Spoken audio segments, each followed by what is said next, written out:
Welcome to our post-game press conference. We are joined by our player of the game, Bo Belga, and Coach Yeng Giao of Rain or Shine. Coach, you mentioned in a previous press conference how wala pa nga kayong solusyon dun sa Junmar Fajardo, but today you snapped that 11-game losing streak against San Miguel. How are you able to find a solution, and what was that solution, Coach? Ano lang, nagtulungan lang kami no, sa depensa. Junmar is really a handful for us. Aaron did an excellent job just putting a body on Junmar the whole game. Dito si Bo, pinagtulungan nila yung role na yon. I think Junmar's really the key. No? Pagka medyo nababaan mo yung efficiency niya, masyado kasing mataas ang efficiency ni Junmar. Whenever he catches around the lane, he's around 70%. So, we try to play the odds. No, if he's not touching the ball around that area, we try to deny him touches. No, and even if he's touching the ball, we want him to touch the ball further away from the basket. No, so mabigat si Junmar so mabigat na trabaho yun. No, sila Bo, sila Aaron. I also made sure that I shortened my rotation for them kasi mapapagod ka talaga. And at least dalawa sila ron, mag-isa lang si Junmar. We felt that Junmar trying to push two heavy bodies is also gonna tire him out. So I think that's the key. Then the pace of the game, as I said, ako kumpiyansa ako, makakatagal kami ng 48 minutes nang tumatakbo because that's really our bread and butter. No?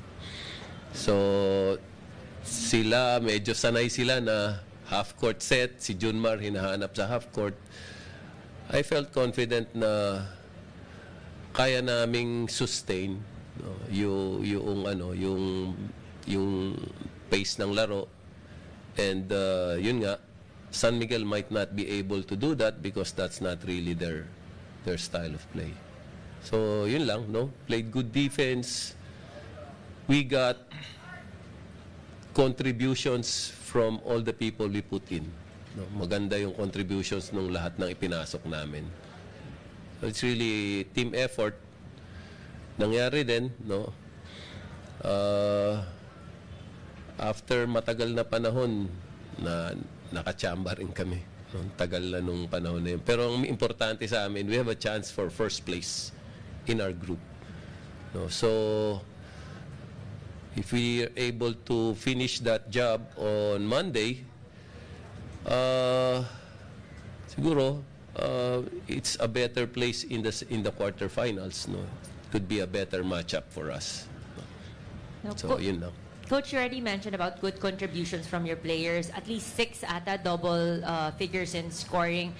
What can you say about this good problem that you have, and how are you trying to manage it? I'm not really concerned about how to manage that problem. Actually, that's the design no, of our system. No? We want everybody fresh. Yung pace na nilalaro namin, talagang kailangan may manggagaling sa bench, fresh legs to keep up that kind of pace. So, the longer the rotation, the better it is for us. And also, I think the guys are enjoying it and they're happier because they're able to contribute, no? And mas marami pwede mo gamitin. And we enjoy this style of play. No? We want to play this way, no? So I hope it can it can last us deep in the playoffs. Thank you, Coach. Now, Bo, it's been a while since a good scoring night of production for you. What are some of the things na nakatulong, nakakontribute dito sa magandang pinakita mo offensively?